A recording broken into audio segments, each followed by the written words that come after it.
Commander Valthara walked slowly across the metal floor of mining station. 7. His crystal-like skin caught the light from the red planet below. Mars looked dead and empty, just like Earth had looked for 50 years now. The Zephyrian Empire had won the greatest war in galaxy history, and Valthara was proud to be part of it. "Another good day of mining," his assistant Colvera said, checking the numbers on her screen. The machines pulled out 3 tons of rare metals from the old human. "Ruins," Valthara nodded. The humans had built strange cities on Mars before the war. Now those cities were just piles of broken metal and stone. It's perfect for mining. The Zephyrians had turned 17 different species into dust over the years. Humans were just number 18. The humans thought they were so smart, Valthara said, looking down at the red planet. They thought their weapons and ships could stop us. They were wrong. Far below, mining robots moved like metal insects across the surface. They dug through what used to be New Shanghai, pulling out precious metals from the ruins. The robots worked day and night, never stopping, never getting tired. It's just like the Zephyrian Empire itself. Valthara remembered the final battle over Earth 50 years ago. The human fleet had fought hard, but Zephyrian technology was too strong. Their crystal ships could bend space and time. Their weapons could crack planets in half. When the last human ship exploded in the darkness of space, the galaxy became a quieter place. "Sir, we got a message from the homeworld," Colvera said. "They want to increase mining by 20% next month." "Good," Valthara replied. "The more we take from these dead worlds, the stronger our empire becomes." What Valthara did not know was that, far beneath his feet, deeper than any mining robot could dig, something very different was happening. Dr. Kim Hanna sat in her chair, looking at dozens of glowing screens. Around her, the underground city of New Seoul hummed with quiet activity. The city stretched for hundreds of miles beneath the surface of Earth. 50,000 humans lived here, and none of them had seen the sky for decades. "The final tests are complete," Captain Lee Jun said, walking into the room. Half of his face was covered with metal and wires. The cybernetic parts glowed softly in the dim light. "All systems are working perfectly," Dr. Kim nodded. She was 73 years old now, but her eyes were still sharp and full of anger. 50 years, she said quietly. 50 years of hiding. 50 years of building. 50 years of waiting. Around them, the city never slept. In the weapon lab, scientists worked on guns that could punch through crystal armor. In the shipyards, engineers built vessels that could disappear and reappear like ghosts. In the training centers, soldiers learned to fight in ways the Zephyrians had never seen. "How many colonies have woken up?" Dr. Kim asked. 47 so far, Captain Lee replied. "The stasis pods are working perfectly. Every person we put to sleep before the war is waking up healthy and ready to fight." Dr. Kim smiled, but it was not a happy smile. It was the smile of someone who had spent 50 years planning revenge.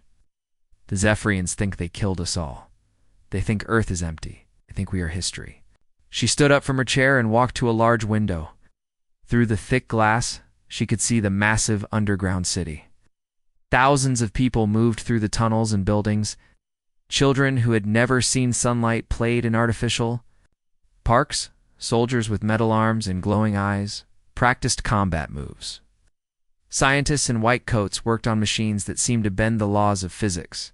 "They were wrong," Dr. Kim said. "We are not history. We are the future. And the future is going to be very angry." Captain Lee looked at the screens showing mining activity on the surface. The Zephyrian robots were still digging, still taking metals from human ruins. They had no idea that beneath their feet an entire civilization was preparing for war. "When do we start?" he asked. Dr. Kim looked at her watch. It was a simple digital watch, the kind humans had worn for hundreds of years. But this watch was counting down to something the galaxy had never seen before. "Tomorrow," she said. "Tomorrow we show them what happens when you try to make humans extinct. Tomorrow we show them that the greatest mistake they ever made was leaving some of us alive." In the depths of the underground city, machines that had been building for 50 years finally completed their work. Ships that could phase through solid, Matter sat ready in hidden docks. Weapons that could disrupt alien mind links waited in secret armories. Soldiers who had trained their entire lives for this moment checked their equipment one last time. The Zephyrian Empire thought they had won the war 50 years ago. They thought they had erased humanity from the galaxy. They thought they were safe in their crystal cities, mining the bones of dead civilizations. They were about to learn that some bones still had teeth. Some ghosts still had claws. And some extinct species were just getting started. The countdown continued, and tomorrow would bring the beginning of the end for those who thought humanity was history. Captain Park Jin-ho floated silently in the darkness of space, watching the Zephyrian mining convoy move slowly between the asteroids. His ship was invisible, hidden by technology that bent light around it like water. The 3 Zephyrian vessels below had no idea death was waiting for them. "All teams ready," he whispered into his radio. His voice was calm, but his heart was beating fast. This would be the first time humans had attacked the enemy in 50 years. The convoy was carrying precious metals from the asteroid belt back to Zephyr Prime, just another routine trip for the crystal-skinned aliens who thought they owned the galaxy. They moved slowly, lazily, like they had nothing to fear. They were wrong. "Attack now," Park ordered. His ship dropped out of stealth mode, right above the largest Zephyrian vessel. Oh! Blue energy beams shot down like lightning, cutting through the alien ship's hull. The other human ships appeared from nowhere, surrounding the convoy like wolves. The Zephyrians tried to fight back, but it was too late. Their weapons fired into empty space where the human ships had been just seconds before. The ghost vessels moved like dancers, appearing and disappearing, striking and vanishing before the aliens could react. In less than 5 minutes, all 3 Zephyrian ships were floating wreckage. No survivors, no witnesses. No evidence except scattered metal drifting in the void. "Clean kill," Park reported to his base. Moving to next target. Back on Mining Station 7, Commander Velthara stared at his screens with growing confusion. Mining. Transport 7 Alpha had simply vanished. One moment it was there on the sensors, the next moment it was gone. Technical problem, his assistant Colvera suggested. Maybe their engines exploded. Velthara was not so sure. In 50 years of ruling the galaxy, the Zephyrian Empire had never lost a ship to technical problems. Their crystal technology was perfect. It did not break down. "Send a patrol to investigate," he ordered. "I want to know what happened." Deep beneath Earth's surface, Dr. Kim Hanna watched the reports coming in from across the galaxy. Her hidden colonies were waking up one by one. 47 dead worlds that the Zephyrians had been mining for decades were suddenly full of life again. "Lazarus Colony 12 is fully operational," Captain Lee Jun reported. "There are 2,000 people awake and ready for orders." "Lazarus Colony 23 reports, all systems green," another voice said over the radio. 5,000 people, including a full military unit. Dr. Kim smiled. Project Lazarus had been her greatest achievement. Before the war, human ships had secretly planted stasis pods on dozens of worlds across the galaxy. When the Zephyrians attacked, these hidden colonies had gone to sleep, waiting for the right moment to wake up. That moment was now. "How many total?" she asked. 300,000 people across 47 worlds, Lee replied. All of them angry, all of them ready to fight. The Zephyrians thought they had killed every human in the galaxy. They had no idea that hundreds of thousands of people had been sleeping beneath their feet, waiting to wake up and take revenge. On the battleship Eternal Phoenix, Admiral Choi Mira studied the star maps with cold satisfaction. Her ship was hidden in the dark space beyond Pluto, invisible to Zephyrian sensors. Around her, the human fleet was growing larger every day as ships emerged from hidden bases across the galaxy. "Admiral, we have confirmation," her communications officer reported. "Strike Team Alpha has eliminated another convoy." "Strike Team Beta has destroyed a mining station in the Rigel system." "Strike Team Gamma has taken out a patrol fleet near Vega." "Excellent," Choi replied. "What about enemy response?" "They are confused and scared. Their military is starting to move, but they do not know what they are fighting. They think these are random pirate attacks." Choi laughed. It was not a pleasant sound. Let them think that. Soon, they will learn the truth. The human ships were unlike anything the galaxy had ever seen. 50 years of desperate innovation had produced vessels that could phase between dimensions, weapons that could disrupt alien mind links, and armor that could adapt to any attack. Each ship was crewed by people who had lost everything and spent their entire lives preparing for this moment. Commander Valthera received another disturbing report.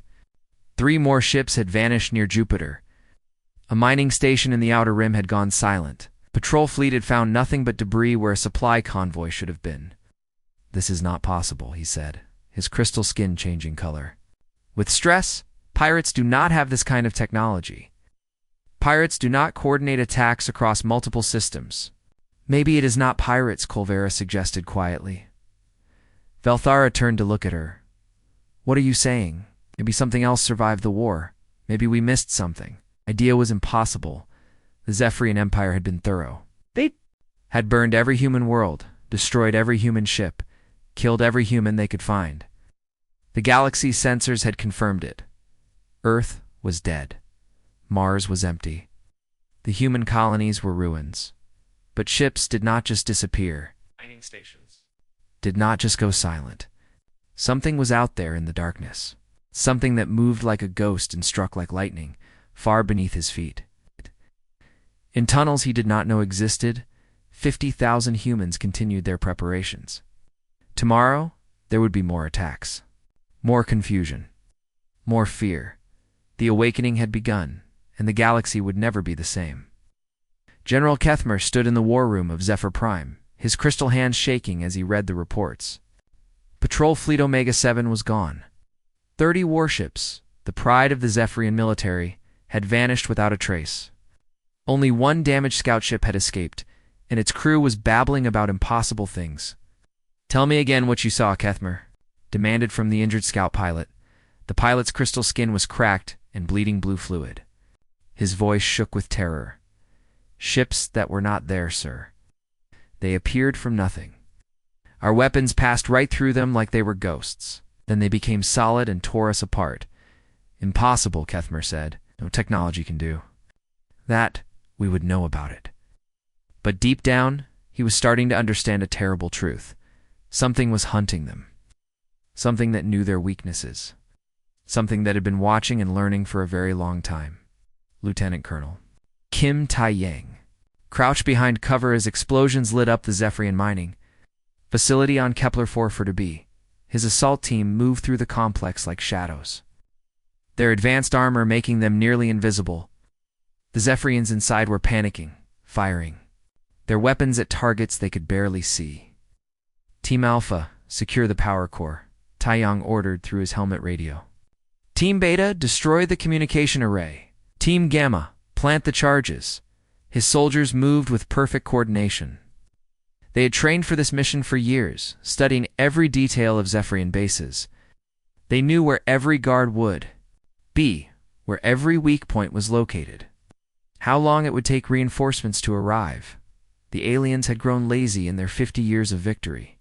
They expected easy targets, scared civilians, primitive weapons. They did not expect soldiers who could phase through walls, weapons that could cut through crystal armor, or tactics that turned their own security systems against them. "Charges planted," came the report. "Facility will be destroyed in 60 seconds." Tai-Yang's team vanished into the night just as the first explosion rocked the mining complex.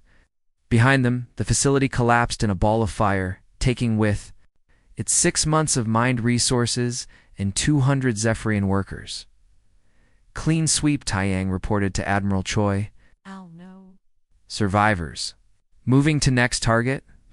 Admiral Choi Myra watched the tactical display from the bridge of her flagship. Green dots marked successful human attacks across 17 star systems. Red dots showed destroyed Zephyrian installations. The pattern was clear and devastating.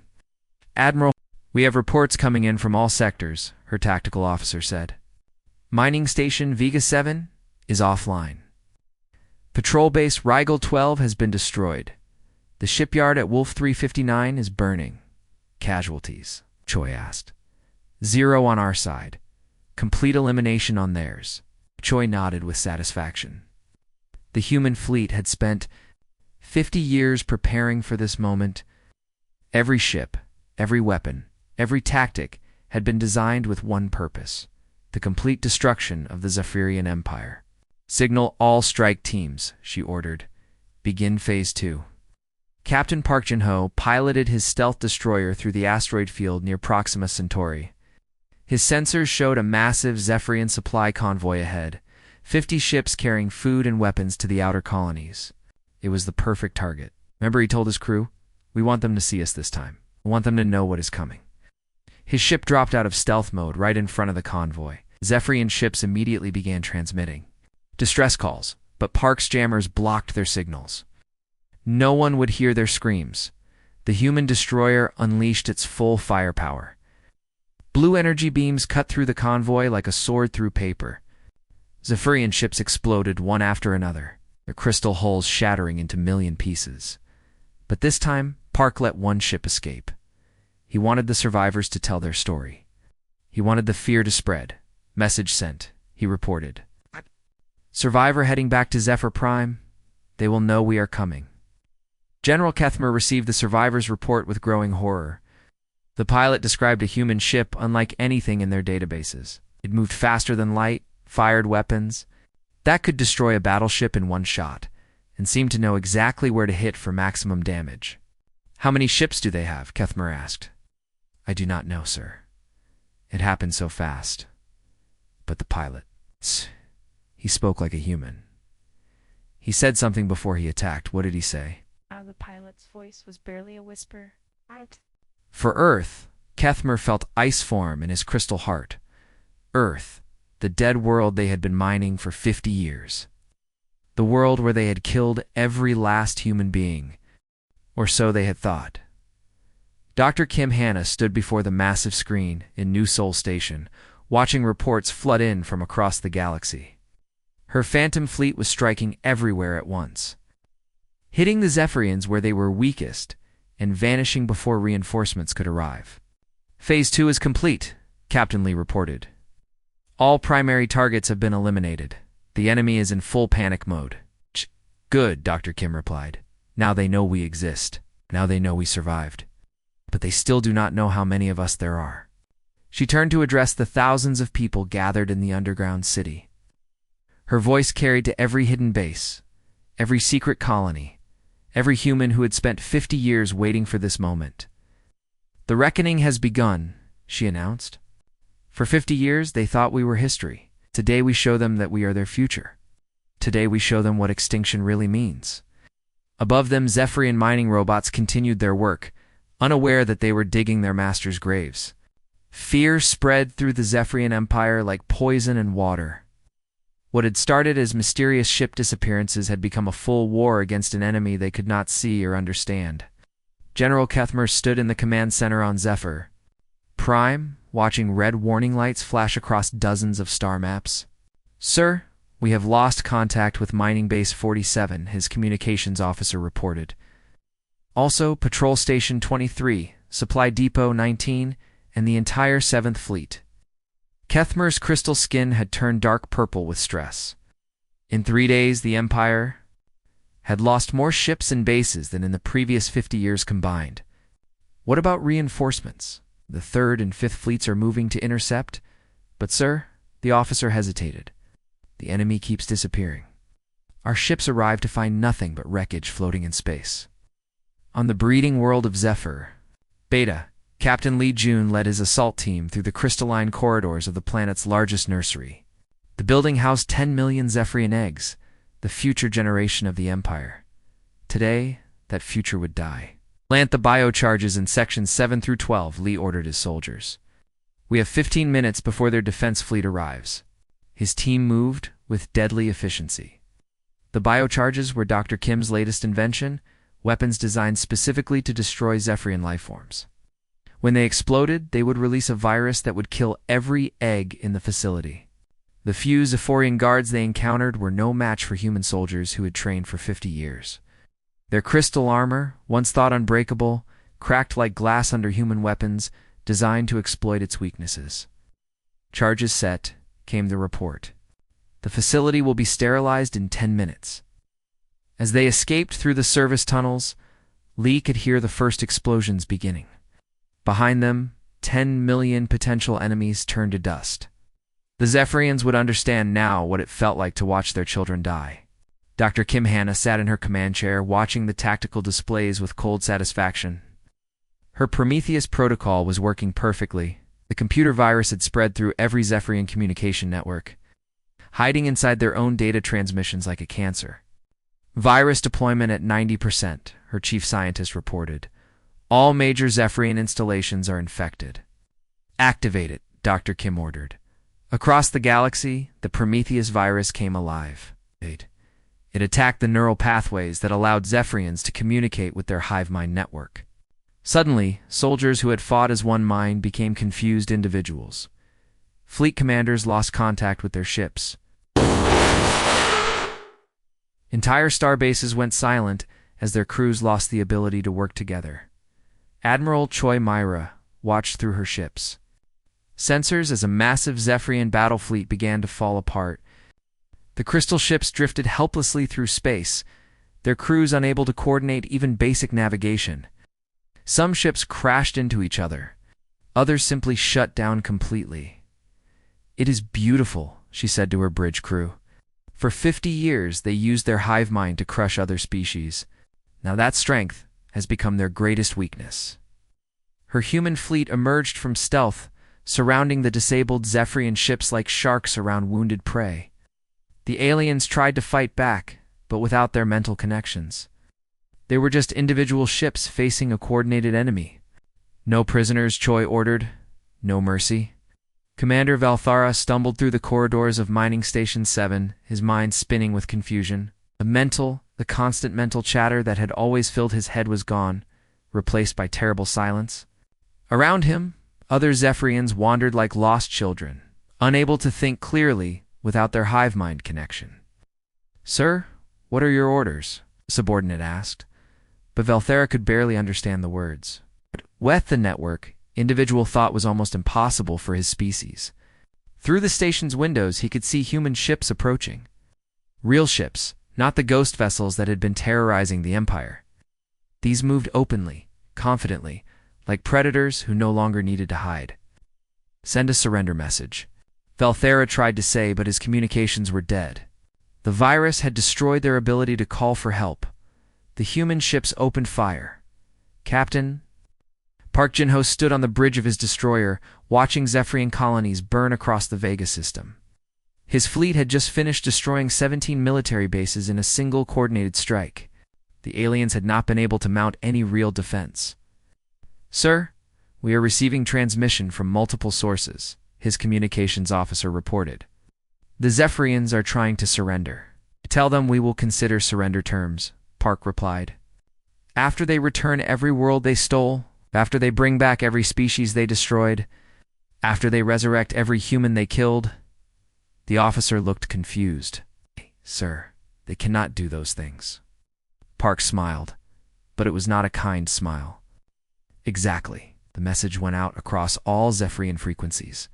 "Unconditional surrender will be considered after full restoration of all damage. No negotiations."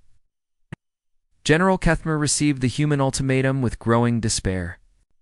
They wanted the impossible. They wanted to undo 50 years of conquest, to bring back species that existed only in history books, to restore worlds that had been strip-mined to bare rock.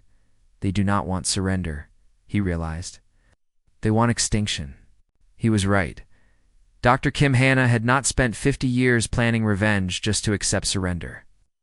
The Zephyrians had made the galaxy's greatest mistake when they left humans alive to remember. Now they would learn what it meant to be hunted by something smarter, angrier, and more patient than themselves. The hunters had become the hunted, and the hunt was just beginning. Zephyr Prime hung in space like a dying star, its crystal cities dark and broken. Commander Valthara stood in what remained of the Planetary Defense Center, watching his sensors show the impossible. Human ships surrounded not just his homeworld, but every Zephyrian colony in the galaxy. Somehow, the extinct species had built a fleet larger than the Empire itself. How many ships? he asked his trembling aide. Over 10,000, sir. They appeared everywhere at once. Every system, every world, every outpost. We are completely surrounded. Belthera's crystal hands shook as he stared at the tactical display. Red dots marked human fleets at every major Zephyrian world. It was mathematically impossible. The humans had been extinct for 50 years. There could not be this many of them left, but the sensors did not lie. Admiral Choi Mira's voice echoed across every communication channel in the Zephyrian Empire. Her words reached every crystal ear, every frightened mind, every corner of the galaxy where Zephyrians had once felt safe. You were right about one thing, she said, her voice calm and cold. There were not enough of us left to fight you, so we became more. As she spoke, the truth revealed itself in fire and explosions across Zephyrian space. Every mining station the aliens had built on human ruins suddenly exploded from within. Every communication tower they had planted on conquered worlds cracked and fell. Every orbital platform they had constructed around dead planets broke apart, and Crash Captain Park Jin-ho watched from his command ship as the Zephyrian infrastructure collapsed like a house of cards. Phase 1 complete, he reported, all Trojan systems activated. For 50 years, the Zephyrians had been mining human worlds, building on human ruins, using human technology they thought was dead. They had no idea that every piece of wreckage, every broken building, every destroyed ship had been seeded with dormant human technology. Microscopic machines that had waited decades for the activation signal. Now those machines came alive, eating through crystal structures like acid, overloading power systems, turning the Empire's own infrastructure into weapons against itself. Dr. Kim. Hannah materialized as a hologram above Zephyr Prime, her elderly face visible to every remaining Zephyrian. In the galaxy, she looked exactly like what she was, a very old woman who had spent 50 years planning perfect revenge. You believed you were apex predators, she said, her voice carrying the weight of decades of hatred. You were wrong. You were farmers, and you grew us into something far more dangerous than you ever imagined. General Kethmer tried to activate the planet killer weapons, the same massive guns that had once burned Earth to ash. But when he pressed the firing controls, nothing happened. The weapons turned slowly in their mounts, their barrels now pointing down at Zephyr Prime itself. Impossible, he whispered. Nothing is impossible when you have 50 years to plan, Dr. Kim's hologram replied, as if she could hear his thoughts. Every weapon you built, we studied. Every system you created, we infiltrated. Every mistake you made, we remembered. The planet killer guns fired, but instead of shooting into space, they turned their devastating power on the crystal cities below. Zephyr Prime's beautiful spires cracked and fell, the same weapons that had destroyed Earth now destroying there. Creators Captain Lee Jun led the first wave of human ground forces onto the surface of Zephyr Prime. Behind him came thousands of soldiers, all of them carrying the flag of United Earth. They planted it in the rubble of the Empire's capital, a symbol that the dead world had returned to claim its revenge. Scan for survivors, Lee ordered his troops. Standard terms apply. The standard terms were simple. Any Zephyrian who surrendered would be allowed to live, but only in designated areas under human control. They would mine the ruins of their own cities. They would rebuild what they had destroyed. It would serve the species they had tried to extinct. It was exactly what they had done to 17 other species over the centuries. Commander Velthara emerged from the ruins of his command. Center, his crystal armor cracked and bleeding blue fluid. Around him, the once mighty Zephyrian military lay broken and defeated. Human soldiers surrounded him, their weapons trained on his head. I surrender, he said in broken human language. Captain Lee looked at him with cold eyes. Surrender was yesterday's option. Today, you get to live with the consequences of your choices. Across the galaxy, the same scene played out on thousands of worlds. The Zephyrian Empire did not just fall, it was systematically dismantled, its pieces given to the species it had enslaved, its territories divided among the survivors of its genocides. Dr. Kim Hannah stood in her command center, watching the final reports come in. Every Zephyrian world had fallen. Every fleet had been destroyed. Every symbol of their empire had been ground to dust. "It is finished," Captain Lee reported. "The galaxy is free." Dr. Kim nodded slowly. At 73 years old, she had lived to see the complete destruction of the species that had tried to destroy hers. It was not justice. Justice would have brought back the billions of dead humans. But it was revenge, and revenge was all they had left. "Begin Phase 6, she ordered. Colonization. Human ships began landing on every former Zephyrian world. The species that was supposed to be extinct started building new cities, new lives, new futures on the graves of their enemies. Children who had never seen sunlight finally walked under alien stars. The galaxy had learned its lesson. Extinction is not always the end. Sometimes it is just the beginning of someone else's story. And humanity's story was just getting started.